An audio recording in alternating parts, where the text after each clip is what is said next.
Rock and roll.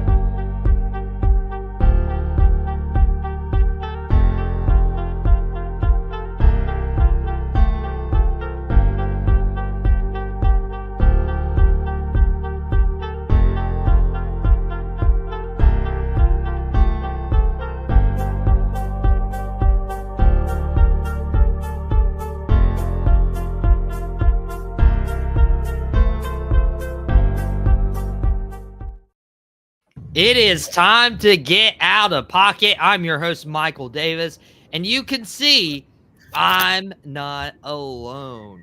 Guys, this is a Monday. We have been hit with some big news as we've been in the sports world so far. We'll talk about it all. Dak Prescott missing time, Christian McCaffrey potentially coming back, and the big news that happened today. We have another head coach gone. And as much as we've speculated who that coach could be, we never expected Dennis Allen. Dennis Allen fired from the New Orleans Saints after losing 7 straight games.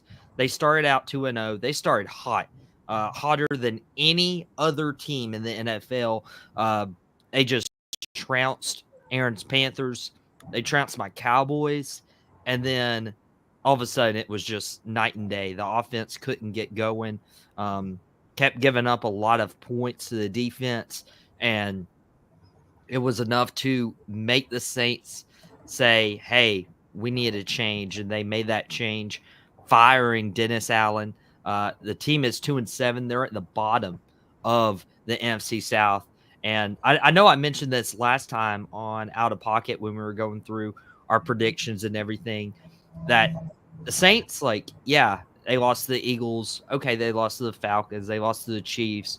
But the last few, losing to the Bucs the way they did, losing to the Broncos the way they did, losing to the Chargers the way they did, and then losing to the Panthers yesterday, I think this was just the final straw.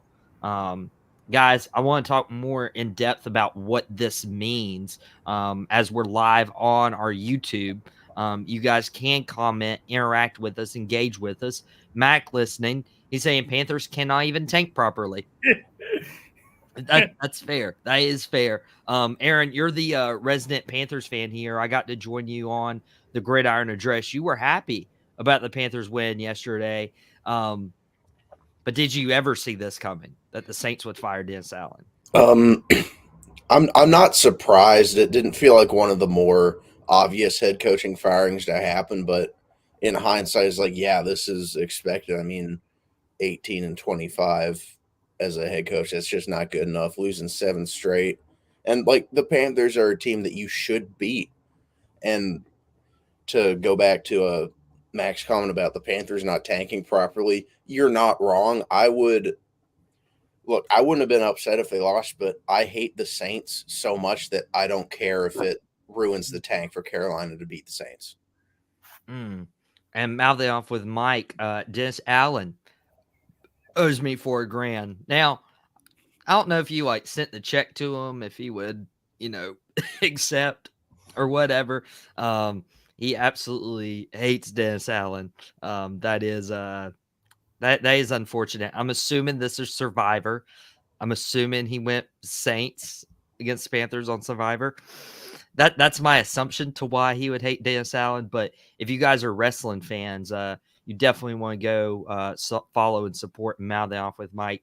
He usually does our nightcaps. He won't be able to do one tonight, but he's doing awesome content. He's literally been a day one guy from Boom, and I really appreciate him. Derek Carr should be relegated to Pee Wee football. Jason, you know a thing or two about quarterbacks who should be playing Pee Wee football. What do you think about that sentiment? I kind of agree with that. Carr started off on fire, then got hurt, and the Saints free fall. But it kind of they started off real fast. I think everybody thought that wasn't going to be sustainable. Dennis Allen replaced Sean Payton in 2022. He went 18-25, so he didn't have a stellar record right off the bat.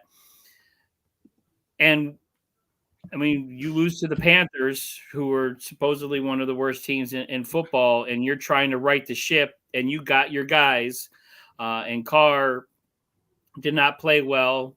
You got Olave, hopefully he's okay, but he got, almost killed in that game yesterday. So just the Saints looked bad these last 7 games. I mean, it's one thing if you're losing close games, but to lose the way they have 7 in a row, that bad. And again, you hear like the former Saints talking about it. You had, Michael Thomas on Twitter getting in beef with the quarterback. I mean, that kind of stuff. That stuff goes on. That just means you've kind of lost control of your team. You've lost control of that locker room. So, I mean, that's the stuff we're hearing. You're not hearing the stuff the team saw behind closed doors. So obviously, I think there was a little bit more to this, him getting fired. They haven't lost 7 in a row since 1999 when they fired Ditka. So it's, the Saints have, they're trying to bounce back. You lose, your Drew Brees. You lose, he was the patron saint of New Orleans. Sean Payton's doing really, really well in Denver now with his rookie quarterback. So I think they're a little jealous because of that. So I think it was inevitable. So the Saints just ripped the Band-Aid off because, again, your Panthers fired somebody yesterday. And so honestly, I was caught off left field. I was looking at the other coaches, and I'm never, celebrating somebody losing their job. I don't think that's humanly right. But I'm looking at other coaches around the NFL, and I'm thinking, Doug Peterson in Jacksonville, losing again this past week. I'm thinking of Kevin Stefanski. I'm thinking of these coaches who are like, haven't really put anything together, and weren't in winnable divisions either. So it's kind of surprising. What mostly surprised me about this, and I know this will be the last thing we touch about before. By the way, this is a crazy comment. If you guys know Mac, I've never known him to say "Cowboys, please tank," just in general. Travis Hunter, I wouldn't be mad about it. He can play any side of the football he wants. He can play any position. If we had 11 Travis Hunters and 11 Micah Parsons, we'd probably win a Super Bowl. Just saying, if we could clone those guys and they could play both sides of the football, put Micah Parsons at running back, Travis Hunter at wide receiver 1, 2, and 3. It would work. It would work. I might create that on my Madden team. What I was most shocked about with this firing is the Saints have a good offensive coordinator with Kubiak under that Shanahan coaching tree, but he's not the interim coach. I was shocked to hear their special teams coach is actually, their special teams coordinator, Darren Rizzi, is actually the interim coach rather than Kubiak. Are you guys surprised at this? Aaron, do you think this was the right move to have Rizzi as the interim instead of Kubiak and see like, hey, what do we have here?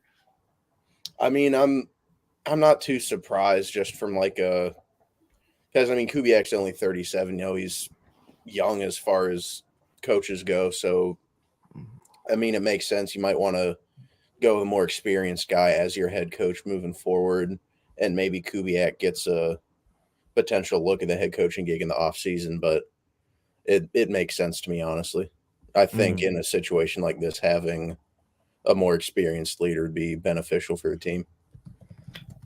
Jason, would you agree with that sentiment? Yeah, and it also gives Kubiak the chance to just focus on the offense. See, now when you throw someone like that into becoming a head coach who's essentially calling your plays that you need to like run your offense, you're going to get muddled with everything else going on. So, take somebody that can kind of handle everything, special teams, you're focusing on that, but how much? So now you got a guy that can kind of like, okay, let me kind of keep everybody together. You call the offense, you call the defense. Let's try to salvage the rest of this year. So I can agree with that. But again, when you're behind closed doors with some of these meetings with these owners, they're going to put in position who they want when they want it, and they're going to do what they want when they want it because it's their team. So I think a lot of these decisions and moves are not made spur of the moment. I think these decisions were made probably a while ago. Yeah. So if you guys didn't catch it, the Saints have fired Dennis Allen, their head coach. The Saints are 2-7 last in the NFC South after losing 23-22 to the Carolina Panthers yesterday. But that is not the only big news that happened. We have an injury. Dak Prescott was injured in yesterday's game against the Atlanta Falcons. He had a hand injury he was battling through, but it looked like his hamstring was injured on a certain throw. We don't have the film here on Outta Pocket, but it didn't look great. He's going to miss multiple weeks. It's not good for Dallas, obviously, dropping 3 straight. Mac in the comments saying Stephen Jones hinting at potentially Trey Lance starting. Well, as of just minutes ago, Mike McCarthy pretty much squandered the rumors that it's going to be Cooper Rush starting instead of Trey Lance to start with. At least to begin with, the Cowboys will have their NFC East rival, the 6-2 Philadelphia Eagles, next week at home. The Cowboys have yet to win a home game this year, so it's tough. The Eagles actually opened up as 7-point favorites in that game on the road. It's bleak right now. It is bleak. So Jason, I know you want to bring it on, whatever, but man, it hurts. I'm really hurts. on your side now. You know what it feels like, and Aaron knows what it feels like to be on the bleak side. So welcome to the club of when you just put your love into your team and you see potential, and then reality sets in, and the hopes and dreams of everything you want go down the tubes. And all you can do is kind of hold your head up high and go, hey, I still love my squad, I still love my boys. Hey, you guys are probably going to get Micah Parsons back next week. So I don't think it's totally lost, for the Cowboys right now. I am kind of questioning, you traded for Trey Lance. He's supposed to be this top prospect quarterback. You got him from the 49ers, and why he's kind of hidden in the background. I'm really questioning that. I mean, is he just not good? Are they developing him? I mean, I'm curious about that. But look, Dallas has been struggling even in their wins all season. That offense looks atrocious. Their run game is non-existent. They're not playing well together. I saw the finger injury on Dak yesterday. They were showing it on Red Zone. That he looked like he sliced it open pretty good. In which they were talking about, they didn't even know he had a hamstring injury until it was announced that Dak wasn't going to come back in the game. So it was kind of an all of a sudden thing. He didn't show, he wouldn't get carried off or limp off the field. It was kind of weird how everything went down. So, but welcome to the club, man. This is going to be rough going forward. It's like, okay, so now you start thinking, okay, what is my team going to do for the future? This season is, hey, we may get a Super Bowl win here or there. Maybe you guys show up, Cooper Rush gets lightning in a bottle, and you guys beat the Eagles next week. And then all of a sudden, you got a little bit of life. So you never know. This is one of those things that as a football fan, not every team is the Kansas City Chiefs. So you got to deal with what you have and support your squad. Oh, I'll obviously support my squad. It's still tough, and of course, the Eagles is going to be a tough game. I'm probably going to preview that more later this week. But I mean, it's going to be tough. It's not going to be great. Adam Schefter also reporting the Cowboys reportedly considering Dak, putting him on IR, which would be at least 4 weeks gone. CeeDee Lamb, Max saying a right AC joint. Aaron, when it rains, it pours. And dude, like, people can say what they want about Dak, but he wasn't the entire issue. The entire issue was the offensive line not blocking, the running backs not getting a groove, Jerry not going out and making moves, the defense having their own injuries, like Micah Parsons out, DeMarcus Lawrence out, Sam Williams out, Deron Bland out. We've had several other corners miss games as well. Dude, when it rains, it pours. This sucks. Yeah, it's brutal. I mean, Dallas has just been hit with the injury bug like nothing else this season. And I hope we get to see Trey Lance start. I would love to see him have like a little bit of a career resurgence in Dallas. I think that could be a really cool storyline that would come out of Dak being hurt. And yeah, it's just rough for Dallas. It feels like the season's just about over unless, like Jason said, Cooper Rush can get lightning in a bottle and they manage to pull off an upset against Philly. But it feels like it's over for Dallas this year. And it stinks. Like, there's so much hope. There's so much aspiration. And Cowboys fans, much like myself, are just like, wow, this is bad. Like, you expect to lose to the Ravens. I expected to lose to the Lions, not by that much. I expected to lose to the 49ers. I actually was seeing, like, hey, this would be a great game. If we can stop Bijan Robinson, this would be a great opportunity to get into the groove. And they held Bijan to under 100 yards rushing. Like, Bijan still had a good game, but it was like, man, we couldn't defend Kirk Cousins. We made Darnell Mooney look great. We made Ray McLeod look good. Drake London even missed like most of this game after that touchdown catch. It just, again, when it rains, it pours. Dak Prescott out of action. He'll miss time. They're considering putting Dak on IR, which would mean he misses at least 4 weeks. Cooper Rush is going to be starting, and maybe we will see Trey Lance, especially if things don't go right. I feel like, why not? Hey, put Trey Lance out there, see if a team is like interested. Maybe Miami Dolphins, I've mentioned, should be in the market for a quarterback at some point, especially knowing that Tua struggles with his health. Not really thinking of like other contenders who really need a quarterback. Because Minnesota's doing good, Atlanta doing good with Kirk Cousins. It's tough. It sucks. But yeah, I've covered that now. Dak Prescott looks like he's getting onto IR. Christian McCaffrey looks like he's getting off IR, and so he has been activated. There is a 3-week window for him to be made active. And that means like he has a 3-week practice window and he could return within the next 3 weeks. Aaron, you and I were talking about this yesterday, how vital and crucial Christian McCaffrey is to this team. The 49ers, like, with all their injuries, they're 4-4.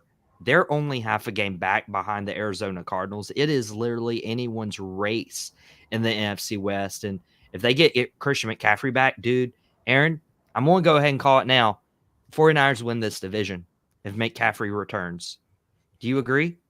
I mean, yeah, if McCaffrey returns and he looks like he has looked before, I think it's going to be a massive help to that 49ers offense. And in a division that's as close as it is, like you said, they've been banged up, but they're just a half game out. So, I mean, yeah, they'll have probably their best offensive weapon back, and it's going to be a huge boom for them. But yeah, I'll have to agree with you on that one. Now, Mac bringing up a good point. Trade deadline is this week. That is correct. Trade deadline is actually tomorrow. So what we're doing for Outta Pocket is the trade deadline is at 4 p.m. tomorrow. I'm working out some details, see if we can either do a live show during the NFL trade deadline, or if we'll do our normal time slot of 5:30 to 6:30. Either way, we will be doing Outta Pocket tomorrow. That is going to be huge, especially if we have some big trades. I'm reaching out to my content creators see what time we get off work and see what time we're all available. We're working men and we're working hard. And so we'll cover a lot of the trade deadline tomorrow. And may even spring the question on Aaron and Jason as we go off of potentially a player that might be on the move. Give them a few minutes to brainstorm, if you will. And Derek Polly does Polly Shakes. He does a really good job. He's been supporting the show for quite some time. Trey Lance going to shine, or will Cooper Rush take the helm? Currently, Cooper Rush is slated to start.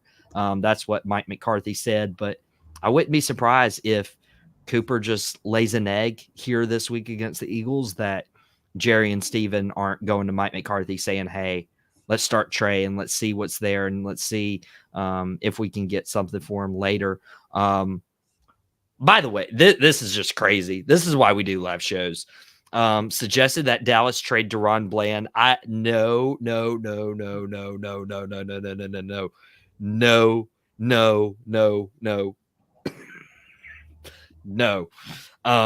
yeet. Absolutely not. Absolutely not. Do you see how bad our secondary is without Deron Bland this season because of injury? I would not want to get rid. And Aaron, you and I were talking about this yesterday. When you have players in the building that you like, you don't give them up. Yeah, I mean, they got to hold on to Deron Bland. That defense just doesn't have enough depth to lose a high-quality starter like that. And like we said last night, you get good players in the building, you keep them in the building as long as you can. Keep them in the building as long as you can. Jason knows a little bit about that from Saquon Barkley doing a backwards hurdle yesterday. Insane. Everybody watches. I think everybody's watched that clip 100 times today, man. Just this. It's not just he did a backwards hurdle.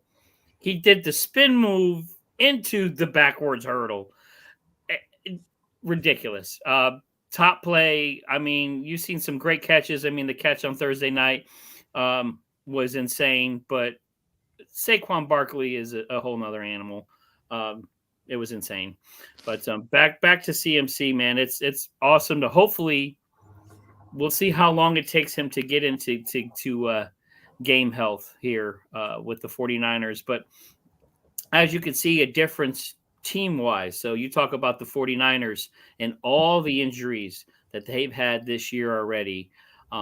Yet that coaching staff, that team, not falling apart, not crying, not on TV doing, calling people out and all kinds of stuff that the Cowboys are doing, doom and gloom in Dallas.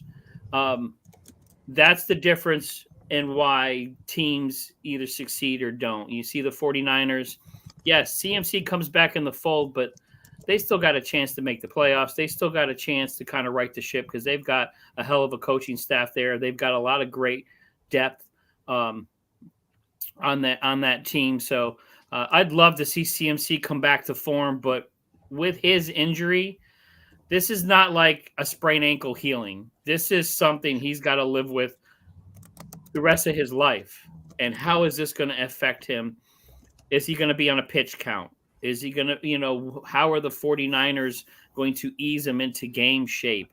You just can't throw him out there and hope that he's CMC.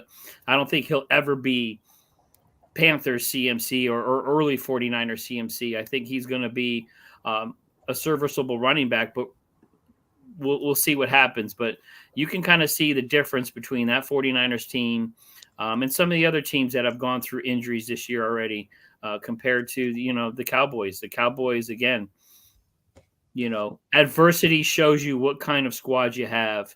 And you can see the difference strikingly between the two.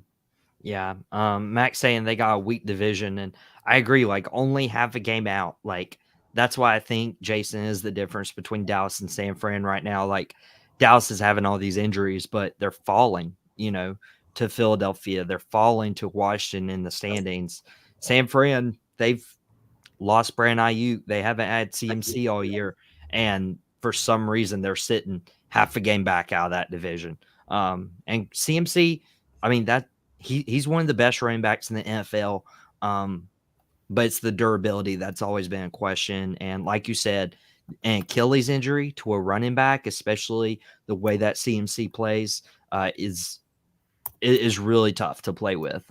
So obviously, if he does return here in the next 3 weeks, I would want Christian McCaffrey to be as close to 100% as possible. That is what I would do. That's interesting. We'll have to keep an eye on San Fran. And here in the next 3 weeks, they have the Tampa Bay Buccaneers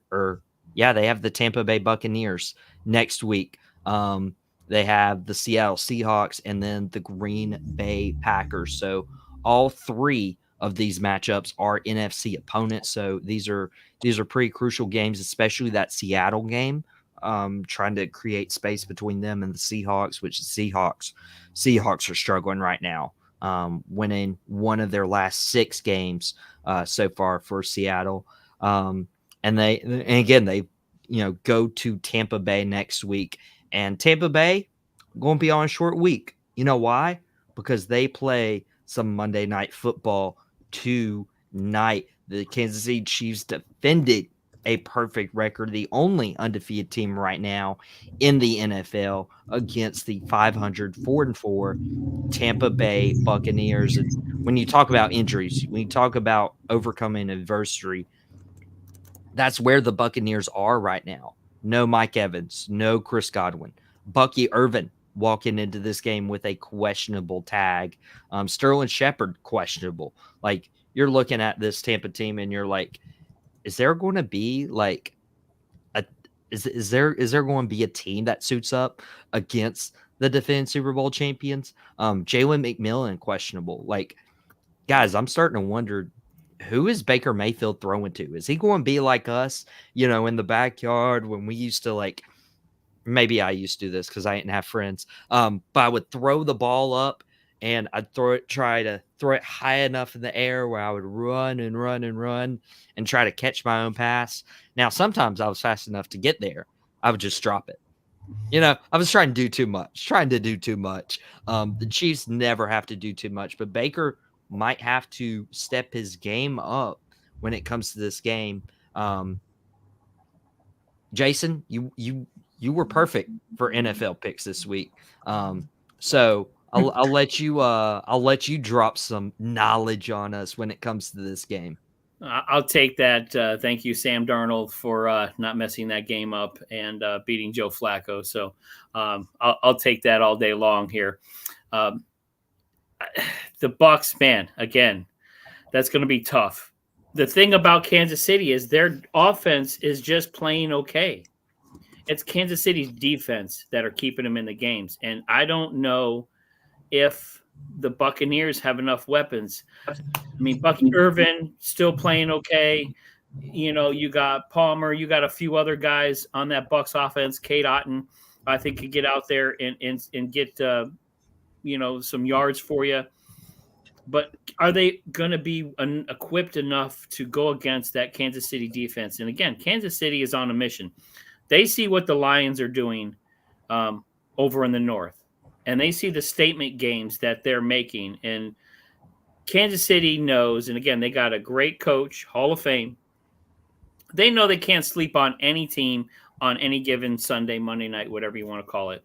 So I think Kansas City is going to come into this game and want to take out the Tampa Bay Bucs. And I think Baker Mayfield, who has had a phenomenal year, but I think it's going to be rough going against that Kansas City defense because, again, Kansas City's not putting up 40, 50 points like the Lions are. They're holding teams to, their kind of game right now, and they're playing their type of game. Pat Mahomes has not been an MVP this year. So can Kansas City lose tonight? Sure. Any team can get got on any given night. All it takes is a bad play, a hammy, and you're out of the game kind of deal. So, but I just, again, Kansas, the Bucs don't have enough weapons. Kansas City's defense playing real well. And I don't think anybody is – Kansas City wants to stay undefeated, and they want to, again, prove that they are a dynasty. as opposed to, I'm just going to win one here and there. So Kansas City has something to prove again tonight, and they know that this is the Bucs Super Bowl. And I think for that championship contention and being the first ever three-peat Super Bowl champion has motivated them enough. Aaron, would you agree that the Kansas City Chiefs could just steamroll the Bucs tonight? I mean, yeah, like y'all have said, that they just don't have the weapons. Like the Bucs don't have enough firepower to stop that or to put up points against that Chiefs defense. They're 5th in the league in total yards allowed at 295. They've only given up 13 touchdowns on the season. If the Bucs had Chris Godwin and Mike Evans, I might like them as an upset pick, but because they're so depleted and that Chiefs defense is as good as it is, I just don't see the Bucs pulling it off in Arrowhead tonight. Yeah, so I agree. I feel like it's the Chiefs game to. I'm not picking against them this time, Aaron. Don't worry. I'm not doing that to myself. Because I also did pick the Saints to upset them, and look what that happened. Dennis Allen got fired. So that's that is our Monday Night Football predictions. Now, guys, we're going to do a shorter episode today. Get you guys out because college basketball starts today. Go Tar Heels. Hey, I'm wearing my Duke. They open against Maine, so I got that. Titan Shredder, by the way, he does a lot of YouTube stuff. He thinks the Bills win it all this year.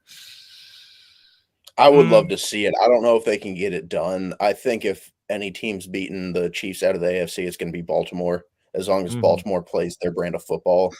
But I mean, I love the Bills. McDermott was a coordinator in Carolina for a few years when Carolina was really good. So I'm always gonna be a McDermott fan, and by association, I'm a Bills fan. So I'm rooting for him to pull it off, but I don't see it happening. Jason, what are the odds that the Bills would win it all this year as opposed to Kansas City or a team like Baltimore? Well, I look at it this way. If you were to play them right now, I don't think the Bills can hang with the Ravens right now. That's not saying down the road. And that's one of the things that has been the hang up on the Ravens and Lamar Jackson. They have a phenomenal season. They do all this thing. He's the MVP. Just give him the MVP trophy right now. He's amazing. Although I still think Derrick Henry is the real MVP on that team. But that's a whole nother story. We can have that argument later. But Lamar Jackson either gets hurt later in the season or tends to fade and fall in the playoffs. And that's just his history. So until Lamar Jackson actually gets to the Super Bowl, I'm always going to question him. I think the Bills have a legitimate shot. I think with Josh Allen and some of the weapons he has, they got a great run game now. Cook and Davis look phenomenal on Sunday. So I think the Bills can beat them. Today, it may be a little stretch, but how healthy are the Ravens going to be? And are you going to get regular season Lamar Jackson? Or are you going to get Fumbles McGee Lamar Jackson that plays in the playoffs and ends up, losing and falling out of the playoffs and doesn't do anything? So that's an interesting topic. I think we can get into that a little deeper as we go a little farther into the season here, and we see how these teams start jockeying for position, who's going to get home field advantage. It'll be interesting to see. It'll be interesting to see. It'll also be interesting to see. Also, Mac with a great stat. More touchdowns than incompletions over the last 7 games. I almost want to fact check. That's how bad that's that's how weird that sounds. Almost as weird as Patrick Mahomes win 2 Super Bowls between the last 2 passing touchdowns at home for Danny Dimes. Yeah. Again, you're paying and your Cowboy stuff. That's fine. Pain has been here a long time. So welcome to this side of the fence here. Hey, it's not a side of the fence I want to stay on, and some people may not stay on the same side of the fence. When it comes to the NFL trade deadline tomorrow, Mac brought it up that the trade deadline is tomorrow at 4. I want you guys to stay tuned to our socials. Maybe we'll do a live show around 4 o'clock tomorrow. Maybe we'll wait till 5:30. It all depends on what happens. There won't be Dad and the boys tomorrow. I'm coming off of something. Jason's catching what I've got. Max started to have his own bout. So we won't do Dad and the boys tomorrow. Dad did a really good episode, Starstruck, where he unveiled the next 5 players of his top 100 favorite. Titan, if you missed it, Dak is out, hamstring injury, so he'll potentially be put on IR. That's the breaking news that came maybe a couple hours ago, unfortunately. But trade deadline happens tomorrow. Before we signal you guys out, I want to hit you guys like, who do you think gets traded? A quick 30 seconds for the people if you have a name and you think where they could potentially land. Aaron, I'll start with you. I think Washington's going to try and make a move for a receiver to get Terry McLaurin some help. I think this new ownership and management is going to be aggressive and trying to build around Jaden Daniels, but I could see him going for a Mike Williams or KJ Osborne, like wide receiver 2-3 guys who are struggling on their current teams, but they've shown that they can be, solid contributors to offenses in the past. Williams had a couple 1,000-yard seasons. KJ Osborne was a solid second, third option to Justin Jefferson in his time in Minnesota. Jason, who do you have getting traded? Well, I know Zadarius Smith has been floated around there. I know the Lions have been kind of trying to target him to shore up that defense. And it is, I'm up here again in the DMV, Northern Virginia area. A lot of players are reaching out because they want to come here and play. So don't be surprised to see the Commanders making some moves. And I know one of the names floating around out there was T. Higgins. I know he's been kind of injured here and there, but I don't think he's totally happy in Cincinnati being, second string to Chase. So don't be surprised to see maybe him on the move. I know there's a lot of other names. Mike Williams. I'm not a huge Mike Williams fan. He's one of those guys that I think he lasts one game and then he's always hurt. So I would hate to see a contender like that, pick up someone like that. But I could see some moves coming down the wire here, but I don't think anybody's going to pay up. I think these are going to be cheap and easy moves rather than something kind of blockbuster. I think the blockbuster deals, I think we're already past that right now. Well, Derek from Wrestling Toys and Tees, it may have been Out of Pocket, but after yesterday, I was kind of expecting it. But happy Monday, another wrestling content creator. If you guys want to go check him out, he's been supportive. He's been on a lot of nightcaps. If you missed that update, no nightcap tonight. Mike will probably be back on Wednesday for Dynamite. We'll keep you updated on that. For my trade deadline moves, I'm gonna throw out 2 that are going to be probably very easy, and then one that seems like a wild card, but we want to keep an eye on it. I've mentioned Bryce Young. People are mentioning Cooper Kupp, but the 2 players you should be looking to leave their NFC team is the Saints just fired Dennis Allen. Marshawn Lattimore could be traded somewhere. In addition, if they are going full rebuild right now, Alvin Kamara, I think Alvin Kamara, if you could get some, capital from him, I don't know who you would trade them to. I think it would be too late for the Cowboys. I was about to say, I think it would be a little too late for the Cowboys to never make that too move. late. It'd be really late. I'd be like, really? We couldn't go get Derrick Henry, but like now we lose our quarterback and we're going to go get Alvin Kamara. Wouldn't be surprised. We've seen crazier things happen. But I think Marshawn Lattimore and Alvin Kamara are no longer Saints after tomorrow. If the Cowboys don't buy Alvin Kamara, there's reports that Zach Martin, this might be his final year in Dallas, potentially retiring. I would not be surprised if the Cowboys make a decision and have a conversation with Zach Martin to get him traded to a team that, he could help.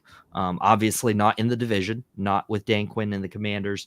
But if a team needs offensive line reassurance, especially at that right guard position, Zach Martin would be, it would be hard to see him go, but he'd be really suitable.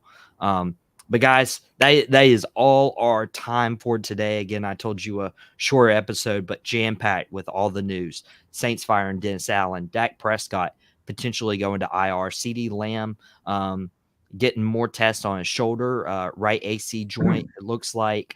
We don't know how long he'll be out. Wow, he playing now? Maybe it is okay we are not doing Dad and the Boys because I'm not sure it can help. Dad's gotten salty. I've never seen him like this. Zach Martin hasn't had a great year, but imagine he just get traded and all of a sudden start doing awesome. Whatever.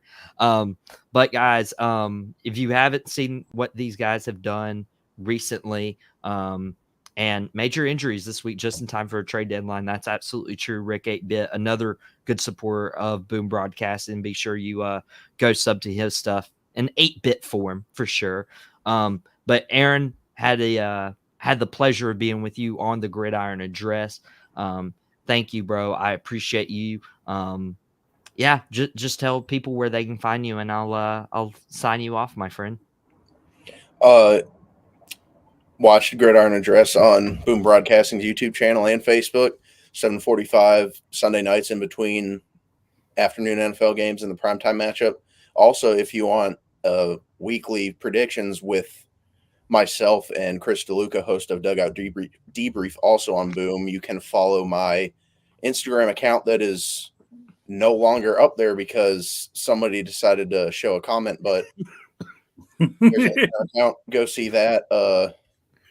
I'll put that back up on my way out. But my bad. There's his Instagram. Follow it at _football and more _. Yeah, that's funny. Hey, he's doing good stuff. Aaron, I appreciate you. Appreciate what you're cooking up here on Boom, and hope to see you back on here. Thank you, my friend. Thank you, Aaron. And Jason also dropped 3 from deep. Now, let's talk about shooting. This would be a full court Hail Mary. I don't know if there's enough money, trade capital in the world to pull Mahomes off the Chiefs. But it would definitely get us a Super Bowl. That is for sure. That would definitely get us a Super Bowl. I don't think that could help either. No, because again, Dak's not blocking for Dak. Dak's not running the football. Dak's not playing defense, or I'm sorry, Mahomes not playing defense. So that's fair. There's a lot of injuries on that defense. You guys got a long way to go. Welcome to the club. So I was about to sign off. I just saw this. You're a Yankees guy. Yep. Did you see the Garrett Cole news? Yes. So I don't even have a graphic for this. I know we were about to sign off, but Garrett Cole. You're good. Decided Monday that he was going to remain with the Yankees.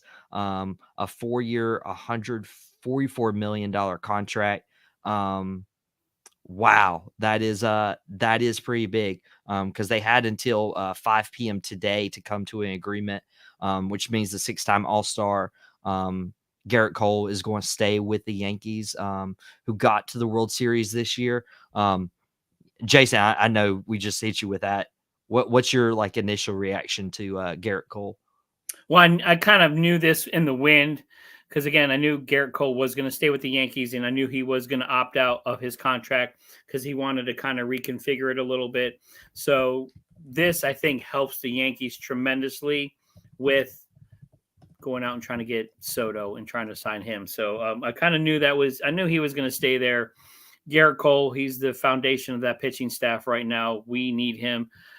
I'm going to give him a pass, one flub in one game, even though it broke my heart. But, he is a solid ace, Cy Young Award winner. So it's great to have him. Glad to have him back. But he's just one piece of the puzzle. The Yankees have a lot of free agencies. You talk about Glaber. Talk about I'm trying to go through my guys here. Soto, Rizzo. I mean, so you got, I know they got a reliever in there too. My brain's not working right now. So, I mean, the Yankees got a lot of deals that they got to try to make. And I think the big fish that they're trying to really coax is going to be Juan Soto, because I don't think they want him going to the Phillies or somebody else. So great that he's staying with the Yankees. Not a huge shock. I'll be more excited when I see Soto sign that 12-plus year deal with the Yankees to stay with them, because I think we really want to keep him in the Bronx. And as he would say, the New York Wonkies, as me and mouthing off with Mike, we're talking about last week, especially getting that close to a World Series. You want to keep all your big time players together the best you can. And so that's pretty significant for the Yankees to keep Garrett Cole. And Juan Soto's like, hey, I'm open to any team. So just come after me. So the Yankees are definitely going to have to shovel out some money to keep Juan Soto there. They got tons of money in the bank. I think the Yankees are not worried about that. They sign him, they'll make that back in jersey sales and everything else. So TV rights, they are not hurting for cash. So Yankees and money has got nothing to do with that. I know the new regime kind of likes to stay out of that luxury tax. But if the new Steinbrenner can channel the old Steinbrenner, I think they'll sign and keep him there. Nice. Well, now my lighting fixed itself. It's shining great on this Duke hoodie. Jason, I appreciate you, my friend. And if you guys didn't see him, he did 3 from deep earlier today. And Derek saying Cole's telling the Yankees, show me the money. Yeah, he definitely got shown a lot of money, and he got 3 bags full. Yes, sir. 3 bags full. 1 for Garrett Cole, maybe 1 for Juan Soto, and maybe 1 for NY for 3 from deep today. If they haven't checked it out, it's available on demand on the Boom Broadcasting YouTube channel. What did you talk about today? We went through, Pablo being injured, some of the Giannis drama going on and the trade rumors there. I think that's going to really start coming to a head, because the Bucks are really not playing good basketball right now. I just did some game reviews too. I also threw in there a little bit about the Joel Embiid drama. A little disappointed to hear about what happened with that Philadelphia Inquirer reporter that kind of just took his family and married that into what he's got going on with the court. And I find that, when we talk about out of pocket, I find that extremely out of pocket for a guy that has given literally his body to play in Philadelphia, because he has had many times that he could have gotten out of Philadelphia and got away from the process, but he decided to stay. He wanted to give that city all the love he could give. And then for this to happen to him with the little reporter incident, I know he pushed the reporter, but look, I mean, something like that in a locker room, and you mentioned somebody's deceased brother and son, I'm surprised it didn't come to more than that. So big shout out to Joel Embiid, really, showing some resilience there and kind of just holding that in, because that was definitely not cool. And again, some of these reporters, I know you want spice, I know you want headlines, I know sometimes you like poking the bear to really get that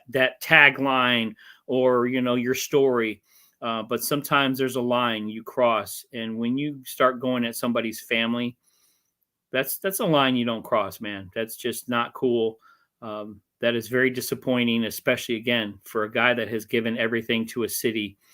And I know Philadelphia, look, them Philadelphia fans don't play. I know they're rough, So if you want to question the guy's athletic prowess, you want to question him coming out of the Olympics, and all of a sudden he's not ready for the season, that's fine. You want to blast him on that, whatever. But when you bring that kind of stuff in, that ain't cool. So again, I appreciate it, guys.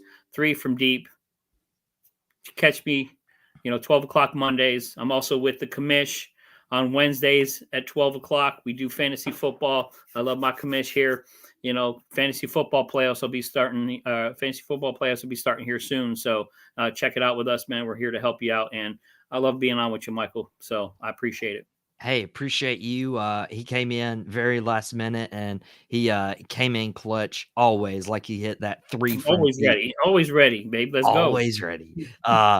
Dude, NY, appreciate you, my friend. Yeah, as much as I don't like the Philadelphia 76ers, as much as I've, clowned Embiid for, not staying healthy or this or that, the reporter was definitely more than out of pocket. And that's not the content we have for you on Boom Broadcasting.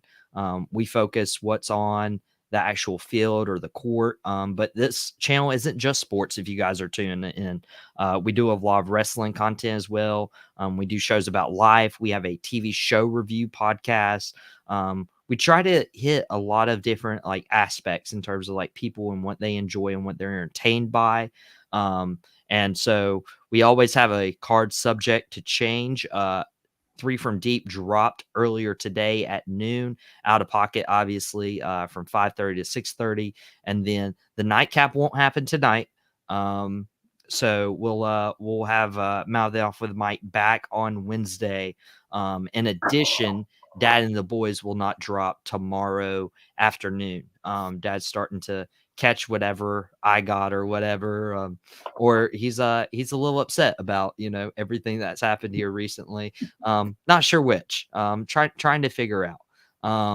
And speaking of nightcap, one of our guys with frequent flyer miles, Logan here. Hello, I'm happy for EO Sky. Hey, Logan, she's doing great. Damage Control doing great. Unfortunately, they didn't win the titles this past weekend, but I do want to cover a lot of that on Drop the Mic.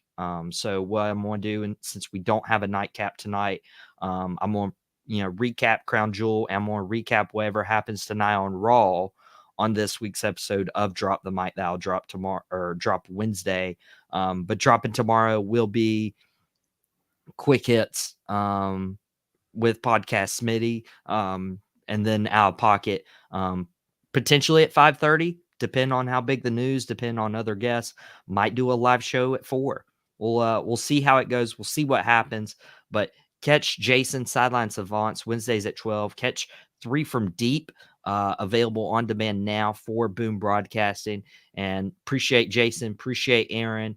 And guys, this has been Out of Pocket with Michael Davis. Thank you guys so much for giving us your valuable time. That isn't going unnoticed. I really appreciate you guys. If you enjoyed this and you're not subscribed, it's free. Just hit that subscribe button. It really helps us out. And if you are subscribed, if you could do us a favor, just send this link to one person that likes football, likes basketball, likes baseball. We talked a little bit of everything today, and say, hey, we think you would enjoy this. Check them out. That would mean the world, just to, bring more entertainment, bring more enjoyment.